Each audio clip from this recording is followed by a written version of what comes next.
Santoso berdasarkan Surat Kuasa Khusus tanggal 28 Juni 2021 memberi kuasa kepada Dr. Umbu Orau Ta SHMHum dan kawan-kawan. Selanjutnya disebut sebagai para pemohon. Membaca permohonan para pemohon, mendengar keterangan para pemohon, memeriksa bukti-bukti para pemohon, mendengar dan membaca keterangan Dewan Perwakilan Rakyat, mendengar dan membaca keterangan Presiden, memeriksa bukti-bukti Presiden, mendengar dan membaca keterangan pihak terkait Dewan Pers, mendengar dan membaca keterangan pihak terkait Persatuan Wartawan Indonesia, serta mendengar dan membaca keterangan pihak terkait Aliansi Jurnalis Independen AJI, Perkumpulan Anggota Media Cyber Indonesia AMSI, Ikatan Jurnalis Televisi Indonesia IJTI, mendengar dan membaca keterangan saksi para pemohon, mendengar dan membaca keterangan ahli pihak terkait Dewan Pers, mendengar dan membaca keterangan saksi pihak terkait Dewan Pers, memeriksa bukti-bukti pihak terkait Dewan Pers, mendengar dan membaca keterangan ahli pihak terkait PWI, memeriksa bukti-bukti pihak terkait AJI, AMSI, IJTI, membaca kesimpulan para pemohon, Presiden, pihak terkait Dewan Pers, dan pihak terkait AJI, AMSI, IJTI, duduk perkara dan seterusnya dianggap dibacakan. Pertimbangan hukum kewenangan Mahkamah 3.1, 3.2 dianggap telah dibacakan. Mahkamah berwenang mengadili permohonan akuo. Kedudukan hukum 3.3, 3.4, 3.5 dianggap telah dibacakan. Menimbang bahwa oleh karena Mahkamah berwenang mengadili permohonan akuo dan para pemohon memiliki kedudukan hukum untuk mengajukan permohonan akuo, Mahkamah selanjutnya mempertimbangkan pokok permohonan. Pokok permohonan menimbang bahwa dalam mendalilkan inkonstitusionalitas pasal 15 ayat 2 huruf F dan pasal 15 ayat 5 Undang-Undang 40 tahun 1999, para pemohon mengemukakan dalil-dalil permohonan yang pada pokoknya sebagai berikut. Dalil-dalil para pemohon selengkapnya telah dimuat dalam bagian duduk perkara. 1. Bahwa menurut para pemohon, fungsi Dewan Pers pada pasal 15 ayat 2 huruf F Undang-Undang 40 tahun 1999 menimbulkan ketidakjelasan tafsir. Akibatnya menurut para pemohon, Dewan Pers menafsirkan kata memfasilitasi menjadi monopoli serta mengambil alih peran organisasi pers dalam menyusun peraturan di bidang pers dan tidak memberdayakan organisasi-organisasi pers yang sudah ada.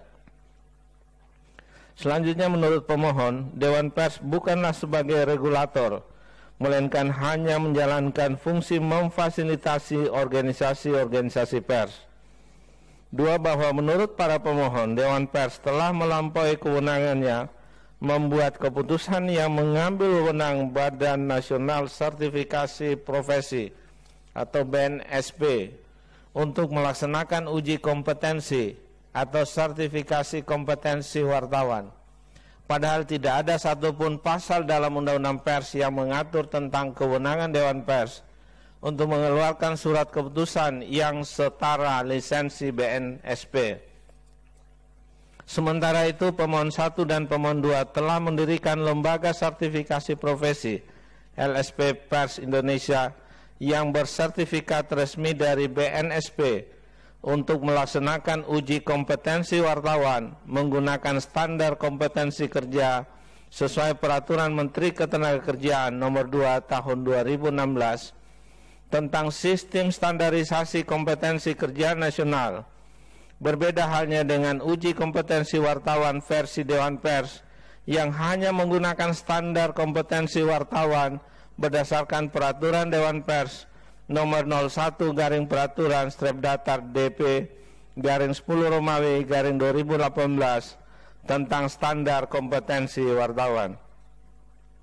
3. Bahwa menurut para pemohon, pasal 15 ayat 5 Undang-Undang 40 tahun 1999 menimbulkan ketidakjelasan tafsir sehingga mengakibatkan pemohon tidak mendapatkan penetapan sebagai anggota Dewan Pers melalui keputusan Presiden. Menurut para pemohon, seharusnya keputusan Presiden hanya bersifat administratif sesuai usulan atau permohonan dari organisasi-organisasi pers, perusahaan-perusahaan pers, dan wartawan yang terpilih melalui mekanisme Kongres Pers. 4. Bahwa menurut para pemohon, hasil pemilihan anggota Dewan Pers tidak melibatkan seluruh organisasi pers berbadan hukum yang disahkan oleh Kementerian Hukum dan HAM Republik Indonesia, namun hanya oleh organisasi pers, konstituen Dewan Pers, sehingga para pemohon kehilangan hak untuk memilih dan dipilih sebagai anggota Dewan Pers. 5. Bahwa berdasarkan dalil-dalil tersebut di atas, para pemohon memohon kepada Mahkamah pada pokoknya untuk menyatakan pasal 15 ayat 2 huruf F Undang-Undang 40 tahun 1999 dimanai dalam menyusun peraturan perundang-undangan di bidang pers oleh masing-masing organisasi pers, dan menyatakan pasal 15 ayat 5 Undang-Undang 40 tahun 1999 dimanai keputusan Presiden bersifat administratif sesuai usulan atau permohonan dari organisasi-organisasi pers, perusahaan-perusahaan pers, dan wartawan yang terpilih melalui mekanisme Kongres Pers yang demokratis. Menimbang bahwa untuk mendukung dalil permohonannya, para pemohon mengajukan alat bukti surat atau tulisan yang diberi tanda bukti P1 sampai dengan bukti P46 serta 2 orang saksi, yaitu Detik Sugianto dan Hika Transisia AP, yang masing-masing keterangannya didengar dalam persidangan pada 26 Januari 2022. Selengkapnya dimuat dalam bagian duduk perkara. Selain itu, para pemohon juga menyerahkan kesimpulan yang diterima oleh Mahkamah pada 15 Januari 2020. Menimbang bahwa Dewan Perwakilan Rakyat telah menyampaikan keterangan yang didengar dalam persidangan pada 15 Maret 2022, yang kemudian keterangan tertulisnya diterima oleh Mahkamah pada 6 April 2022, selengkapnya dimuat dalam bagian duduk perkara. Menimbang bahwa Presiden telah menyampaikan keterangan tertulis yang diterima oleh Mahkamah pada 7 Oktober 2021 dan didengar dalam persidangan pada 11 Oktober 2021, yang kemudian dilengkapi dengan keterangan tertulis tambahan yang diterima oleh Mahkamah pada 30 November 2021, selengkapnya dimuat dalam bagian duduk perkara, serta alat bukti surat atau tulisan yang diberi tanda bukti PK1 sampai dengan bukti PK12. Selain itu, Presiden juga menyerahkan kesimpulan yang diterima oleh Mahkamah pada 16 Juni 2022. Menimbang bahwa pihak terkait Dewan Pers telah menyampaikan keterangan tertulis yang diterima oleh Mahkamah pada 8 November 2021 dan keterangannya didengar dalam persidangan pada 9 November 2021, selengkapnya dimuat dalam bagian duduk perkara. Alat bukti surat atau tulisan yang diberi tanda bukti PT1 sampai dengan bukti PT20A sampai F. 3 orang ahli, yaitu Bagirmanan, Effendi Ghazali, dan Raja Britonga, yang masing-masing keterangannya diterima oleh Mahkamah pada 19 Maret 2022, kemudian didengar dalam persidangan pada 24 Maret 2022. 3 orang saksi, yaitu Bambang Sadono, Maria Andriana, dan Teguh Santosa, yang keterangannya didengar dalam persidangan pada 21 April 2022 dan 19 Mei 2022, yang masing-masing keterangan ahli dan saksi tersebut selengkapnya dimuat dalam bagian duduk perkara. Selain itu, pihak terkait Dewan Pers telah menyerahkan kesimpulan yang diterima oleh Mahkamah pada 16 Juni 2022. Menimbang bahwa pihak terkait Persatuan Wartawan Indonesia atau PWI telah menyampaikan keterangan tertulis yang diterima oleh Mahkamah pada 8 November 2021 dan didengar keterangannya dalam persidangan pada 11 Januari 2022, selengkapnya dimuat dalam bagian duduk perkara. Selain itu, pihak terkait PWI mengajukan 1 orang ahli, yaitu Gati Gayatri, yang keterangannya diterima oleh Mahkamah pada 18 Mei 2022, kemudian didengar dalam persidangan pada 8 Juni 2022, dan keterangan ahli tersebut selengkapnya dimuat dalam bagian duduk perkara.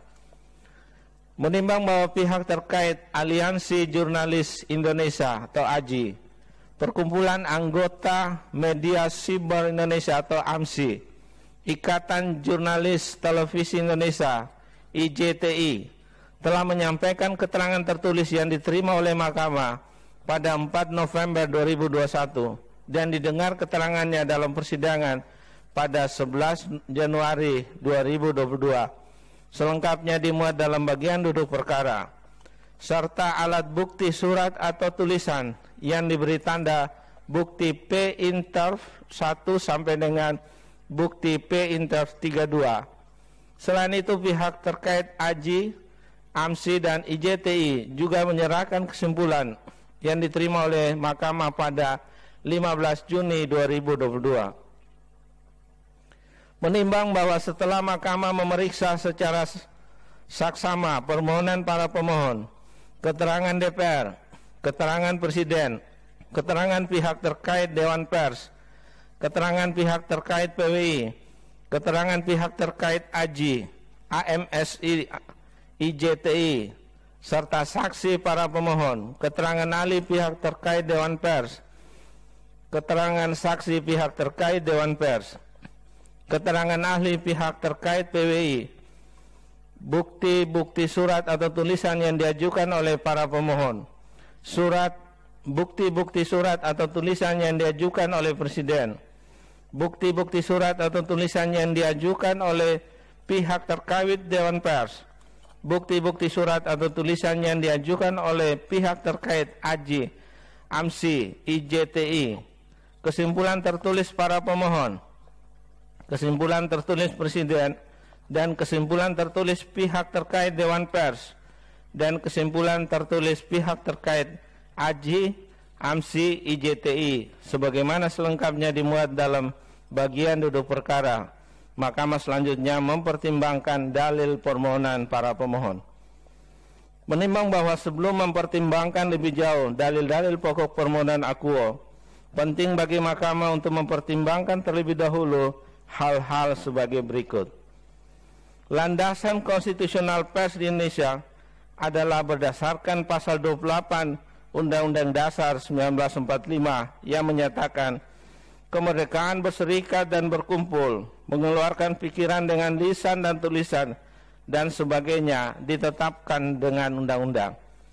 Kemerdekaan pers merupakan salah satu wujud kedaulatan rakyat dan menjadi unsur yang sangat penting untuk menciptakan kehidupan bermasyarakat, berbangsa, dan bernegara yang demokratis, sehingga kemerdekaan mengeluarkan pikiran dan pendapat sebagaimana tercantum dalam pasal 28 UUD 1945 haruslah dijamin. Sejarah pers di Indonesia mencatat ketetapan MPRS nomor 32 Romawi garing MPRS garing 1966 pada awal Orde Baru merupakan cikal bakal lahirnya ketentuan pengaturan tentang pers. Ketetapan MPRS nomor 33 garing MPRS tahun 1966 mengatur tentang pembinaan pers Indonesia. Selanjutnya dibuat undang-undang yang mengatur tentang pers, yaitu Undang-Undang nomor 11 tahun 1966 tentang ketentuan-ketentuan pokok pers. Selanjutnya disebut Undang-Undang 11 1966 yang merupakan penjabaran inti dari ketetapan MPRS nomor 32 Romawi garing MPRS 1966. Undang-Undang 11 1966 mengalami perubahan dengan Undang-Undang nomor 4 tahun 1967 tentang penambahan Undang-Undang nomor 11 tahun 1966 tentang ketentuan-ketentuan pokok pers. Dan kemudian Undang-Undang nomor 11 tahun 1966 diubah dengan Undang-Undang nomor 21 tahun 1982 tentang perubahan atas Undang-Undang Nomor 11 Tahun 1966 tentang ketentuan pokok pers sebagaimana telah diubah dengan Undang-Undang Nomor 4 Tahun 1967. Selanjutnya disebut Undang-Undang 21 1982. Pada saat berlakunya Undang-Undang 11 Tahun 1966 dan perubahannya yaitu Undang-Undang 21 Tahun 1982, pengendalian kehidupan pers oleh pemerintah tampak dengan adanya beberapa ketentuan antara lain. Pertama, Ketua Dewan Pers adalah Menteri Penerangan. Fide pasal 7 ayat 1 Undang-Undang 11 1966. Dua, anggota Dewan Pers terdiri dari wakil organisasi pers, wakil pemerintah, dan wakil masyarakat. Dalam hal ini ahli-ahli di bidang pers serta ahli-ahli di bidang lain. Fide pasal 6 ayat 2 Undang-Undang 21 1982. 3. Setiap penerbitan pers yang diselenggarakan oleh perusahaan pers memerlukan surat izin usaha penerbitan pers atau SIUP yang dikeluarkan oleh pemerintah. Fide pasal 13 ayat 5 Undang-Undang 21 1982. 4. Ancaman pidana dan atau denda bagi yang menyelenggarakan penerbitan pers tanpa SIUP. Fide pasal 19 ayat 2 Undang-Undang 21 1982. Sementara itu pasal 4 Undang-Undang 11 1966 memang menyebutkan bahwa terhadap pers nasional tidak dikenakan sensor atau pemberedelan. Namun pemerintah pada saat itu tetap dapat mencabut SIUP media massa yang artinya juga tindakan pemberedelan. Apalagi meskipun ketentuan tentang SIUP yang diatur oleh pemerintah setelah mendengar pertimbangan Dewan Pers, Fide pasal 13 ayat 5 Undang-Undang 21 1982. Akan tetapi sesuai dengan ketentuan Undang-Undang 11 1966 dan Undang-Undang 21 1982, Dewan Pers sendiri haruslah diketuai oleh Menteri Penerangan yang merupakan wakil dari pemerintah. Adanya reformasi dan bergantinya Orde Baru di tahun 1998 menjadi momen perubahan kehidupan pers di Indonesia. Terjadi amandemen atau perubahan terhadap Undang-Undang Dasar 1945 sehingga ada pasal lain selain pasal 28 UUD 1945 yang berkaitan dengan pers, yaitu pasal 28E yang menyatakan setiap orang berhak atas kebebasan berserikat, berkumpul dan mengeluarkan pendapat, serta pasal 28F yang menyatakan setiap orang berhak untuk berkomunikasi dan memperoleh informasi untuk mengembangkan pribadi dan lingkungan sosialnya, serta berhak untuk mencari, memperoleh, memiliki, menyimpan, mengolah, dan menyampaikan informasi dengan menggunakan segala jenis saluran yang tersedia. Adanya pasal-pasal UUD 1945 tersebut menambah sekaligus mempertegas jaminan kebebasan pers di Indonesia setelah reformasi. Bersamaan setelah reformasi 1998, lahir pula undang-undang baru mengenai pers, yaitu Undang-Undang Nomor 40 Tahun 1999 yang membawa perubahan politik hukum pers di Indonesia yang semula meletakkan kontrol penuh terhadap pers di tangan pemerintah atau eksekutif, berubah menjadi politik hukum jaminan kebebasan pers.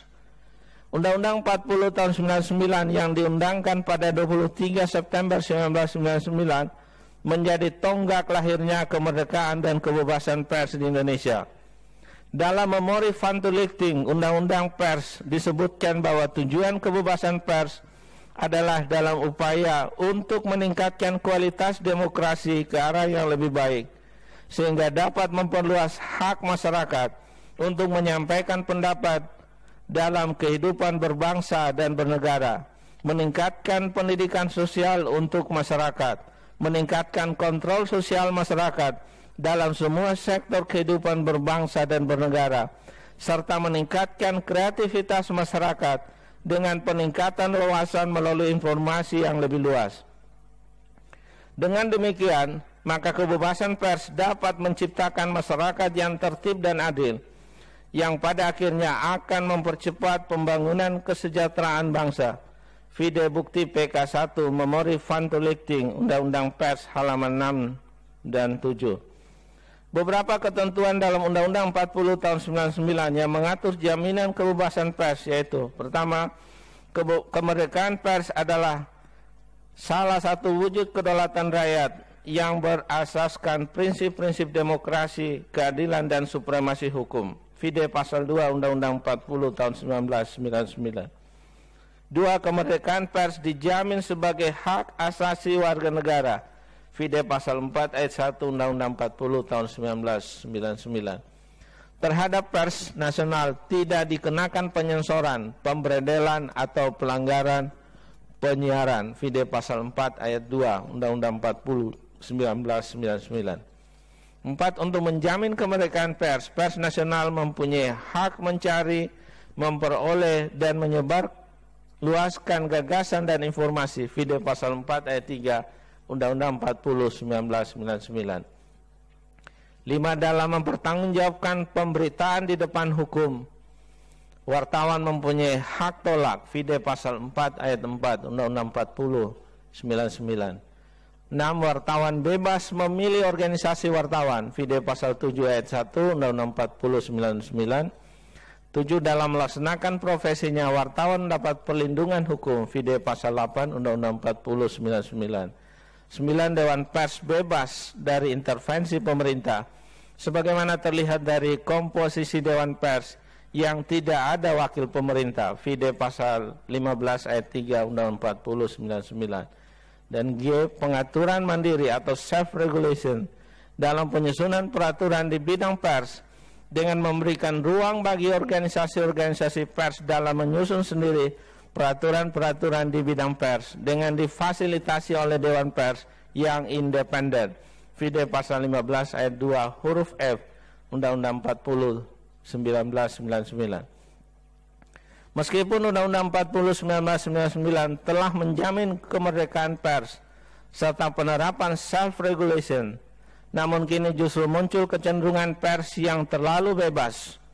Oleh karena itu, Mahkamah perlu mengingatkan kembali bahwa pers tidak cukup hanya berpegang pada prinsip kemerdekaan, kebebasan, dan independensi semata, namun juga mampu menjalankan fungsinya sebagai salah satu pilar demokrasi secara bertanggung jawab. Pers nasional berkewajiban memberitakan peristiwa atau opini dengan menghormati norma-norma agama dan rasa kesusilaan masyarakat serta asas praduga tak bersalah. Fide pasal 5 ayat 1 Undang-Undang 40 1999. Selain itu, dalam menjalankan profesinya, wartawan memiliki dan menaati kode etik jurnalistik. Fide pasal 7 ayat 2 Undang-Undang 40 1999. Semangat reformasi pers di Indonesia menghendaki pers mampu berusaha untuk kepentingan rakyat dalam negara hukum yang demokratis sesuai dengan UUD 1945 dan ideologi Pancasila. Bukan pers yang bebas sebebas-bebasnya sebagaimana pers di negara-negara yang menganut paham individualistik, liberalistik. Dalam kehidupan bermasyarakat, berbangsa, dan bernegara yang demokratis, kemerdekaan menyatakan pikiran dan pendapat sesuai dengan hati nurani dan hak memperoleh informasi merupakan hak asasi manusia yang sangat hakiki yang diperlukan untuk menegakkan keadilan dan kebenaran, memajukan kesejahteraan umum, dan mencerdaskan kehidupan bangsa. Pers nasional sebagai wahana komunikasi massa, penyebar informasi, dan pembentuk opini harus dapat melaksanakan asas fungsi, hak, kewajiban, dan peranannya dengan sebaik-baiknya berdasarkan kemerdekaan pers yang profesional, sehingga harus mendapat jaminan dan perlindungan hukum serta bebas dari campur tangan dan paksaan dari manapun. Pers nasional juga diharapkan berperan ikut menjaga ketertiban dunia yang berdasarkan kemerdekaan, perdamaian abadi, dan keadilan sosial. Fide konsideran menimbang Undang-Undang 40 tahun 1999. Menimbang bahwa berdasarkan urian pertimbangan di atas, Mahkamah selanjutnya akan menilai konstitusionalitas norma pasal 15 ayat 2 huruf F dan pasal 15 ayat 5 Undang-Undang nomor 40 tahun 1999 Terhadap hal tersebut, Mahkamah mempertimbangkan hal sebagai berikut. Bahwa pemohon mendalilkan fungsi Dewan Pers sebagaimana ditentukan dalam pasal 15 ayat 2 huruf F Undang-Undang Nomor 40/99, terutama kata memfasilitasi telah menimbulkan ketidakjelasan tafsir sehingga menjadikan Dewan Pers memonopoli pembentukan peraturan-peraturan di bidang pers. Terhadap dalil para pemohon tersebut, Mahkamah mempertimbangkan bahwa tujuan dibentuknya Dewan Pers adalah untuk mengembangkan kemerdekaan pers dan meningkatkan kualitas serta kuantitas pers nasional. Vide pasal 15 ayat 1 Undang-Undang 40/99. Tujuan tersebut dicapai antara lain dengan adanya peraturan-peraturan di bidang pers yang menjadi acuan dan standarisasi. Namun demikian, agar tetap menjaga independensi dan kemerdekaan pers, maka peraturan di bidang pers disusun sedemikian rupa tanpa adanya intervensi dari pemerintah maupun dari Dewan Pers itu sendiri. Dalam hal ini, pasal 15 ayat 2 huruf F Undang-Undang 40 tahun 99 mengatur bahwa Dewan Pers melaksanakan fungsi, salah satunya adalah memfasilitasi organisasi-organisasi pers dalam menyusun peraturan-peraturan di bidang pers dan meningkatkan kualitas profesi kewartawanan. Maksud dari memfasilitasi adalah menegaskan bahwa Dewan Pers hanya menyelenggarakan tanpa ikut menentukan isi dari peraturan di bidang pers tersebut. Fungsi memfasilitasi tersebut menurut Mahkamah telah sejalan dengan semangat independensi dan kemandirian organisasi pers. Latar belakang dan cita-cita pembentukan Undang-Undang 40/99 menghendaki kelembagaan, struktur keanggotaan, dan kegiatan Dewan Pers disesuaikan dengan semangat reformasi serta bersifat independen. Vide bukti PK 1 Memori dan Tuleting Undang-Undang Pers. Peran dan fungsi pers, peran dan fungsi Dewan Pers memfasilitasi organisasi-organisasi dalam menyusun peraturan-peraturan di bidang pers adalah agar masing-masing organisasi pers tidak membentuk peraturan sendiri-sendiri sehingga berpotensi bertentangan antara peraturan yang satu dengan peraturan yang lain. Ya, dengan adanya fungsi memfasilitasi tersebut, maka hak organisasi pers telah terjamin untuk mengeluarkan pikiran dan pendapatnya terhadap substansi peraturan yang akan dibentuk di bidang pers.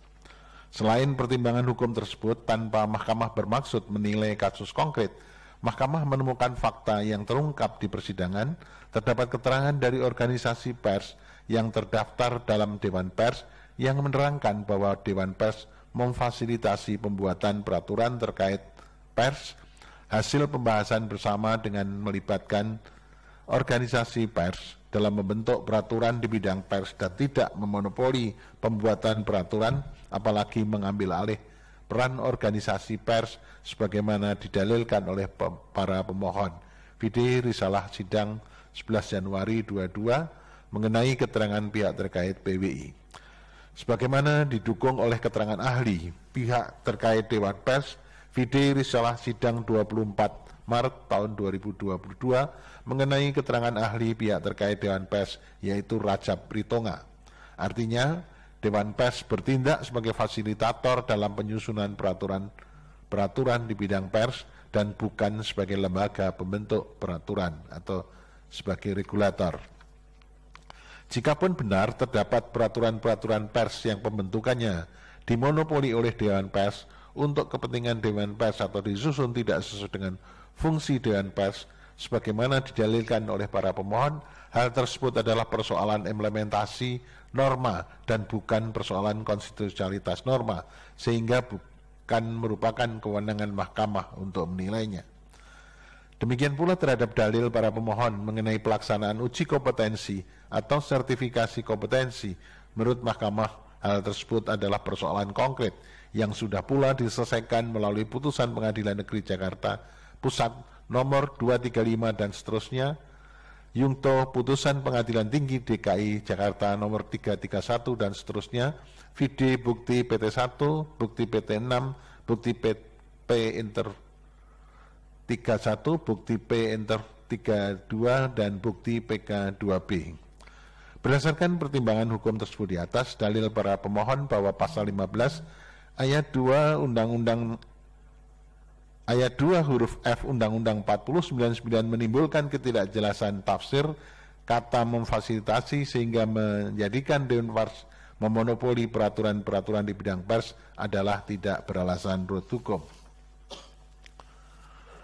Bahwa para pemohon mendalilkan pasal 15 ayat 5 Undang-Undang 4099 menimbulkan ketidakjelasan tafsir sehingga mengakibatkan para pemohon tidak mendapat penetapan sebagai anggota Dewan Pers melalui keputusan Presiden.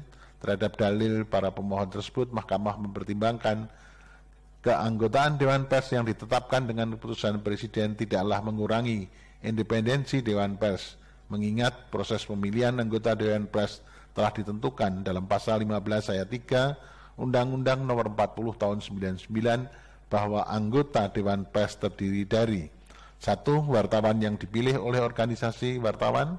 2. Pimpinan perusahaan pers yang dipilih oleh organisasi perusahaan pers. 3. Tokoh masyarakat, ahli di bidang pers dan atau komunikasi wartawan dan organisasi perusahaan pers. Selanjutnya, penentuan ketua dan wakil ketua Dewan Pers dipilih dari dan oleh anggota. VD pasal 15 ayat 4 Undang-Undang 4099. Dengan proses pemilihan yang demikian, artinya anggota Dewan Pers ditentukan sendiri oleh insan pers yang berkecimpung di dunia pers. Keberadaan keputusan Presiden hanya sebagai pengesahan dan keputusan atau basiking yang bersifat individual, konkret, dan berlaku satu kali atau in maleh. Terhadap anggota Dewan Pers yang terpilih, artinya Presiden tidak dapat campur tangan dalam proses penentuan keanggotaan dan ketua Dewan Pers. Adapun petitum para pemohon yang memohon kepada Mahkamah agar pasal 15 ayat 5 Undang-Undang 4099 dimaknai keputusan Presiden bersifat administratif sesuai usulan atau permohonan dari organisasi-organisasi pers, perusahaan-perusahaan pers, dan wartawan yang terpilih melalui mekanisme kongres pers yang demokratis, justru dapat menimbulkan ketidakseragaman ketika masing-masing organisasi pers melaksanakan pemilihan anggota Dewan Pers sendiri-sendiri. Jikapun para pemohon merasa keberatan dengan tidak ditetapkannya dirinya sebagai anggota Dewan Pers melalui keputusan Presiden, maka hal tersebut merupakan persoalan konkret dan bukanlah persoalan konstitusionalitas norma. Apalagi Presiden dalam menerbitkan putusan Presiden tersebut hanya bersifat administratif untuk pengesahan keanggotaan Dewan Pers yang telah dipilih melalui suatu proses sebagaimana ditentukan dalam pasal 15 ayat 3 Undang-Undang 40 tahun 1999. Berdasarkan pertimbangan hukum tersebut di atas, dalil para pemohon mengenai pasal 15 ayat 5 Undang-Undang Nomor 40 tahun 99 menimbulkan ketidakjelasan tafsir sehingga mengakibatkan para pemohon tidak mendapat penetapan sebagai anggota Dewan Pers adalah tidak beralasan menurut hukum. Itu kurang parah, ditambahi para pemohon tidak mendapatkan penetapan sebagai anggota Dewan Pers adalah tidak beralasan menurut hukum. Menimbang bahwa berdasarkan seluruh pertimbangan hukum tersebut di atas, Mahkamah berpendapat ketentuan norma pasal 15 ayat 2 huruf F dan pasal 15 ayat 5 Undang-Undang 40 tahun 99 telah ternyata tidak melanggar kemerdekaan berserikat dan berkumpul serta tidak menimbulkan ketidakpastian hukum dan diskriminasi sebagaimana didalilkan oleh para pemohon berdasarkan pasal 28C ayat 2, pasal 28D ayat 1 dan pasal 28I ayat 2 Undang-Undang Dasar 1945. Dengan demikian permohonan pemohon tidak beralasan menurut hukum untuk seluruhnya. Menimbang bahwa terhadap hal-hal lain dan selebihnya tidak dipertimbangkan karena dipandang tidak ada relevansinya. Konklusi. Berdasarkan penilaian atas fakta dan hukum sebagaimana diuraikan di atas, Mahkamah berkesimpulan: 1. Mahkamah berwenang mengadili permohonan aku. 2. Para pemohon memiliki kedudukan hukum untuk mengajukan permohonan aku. 3. Pokok permohonan tidak beralasan menurut hukum untuk seluruhnya. berdasarkan Undang-Undang Dasar Negara Republik Indonesia tahun 1945 dan seterusnya, amar putusan mengadili menolak permohonan para pemohon untuk seluruhnya. Demikian diputus dalam rapat permusyawaratan hakim oleh 9 hakim konstitusi, yaitu Anwar Usman selaku ketua merangkap anggota, Aswanto, Arif Hidayat, Manahan MP Sitompul, Daniel Yusmik PVOE, Eni Nurbaningsi, Saldi Isra, Suhartoyo, dan Wahiduddin Adams, masing-masing sebagai anggota pada hari Rabu, tanggal 27 bulan Juli tahun 2022, dan pada hari Senin, tanggal 8 bulan Agustus tahun 2022, yang diucapkan dalam sidang pleno Mahkamah Konstitusi terbuka untuk umum pada hari Rabu, tanggal 31 bulan Agustus tahun 2022, selesai diucapkan pukul 11.21 WIB oleh 9 hakim konstitusi tersebut di atas, dengan dibantu oleh Jeffrey Porkonanta Tarigan sebagai panitera pengganti, serta dihadiri oleh para pemohon atau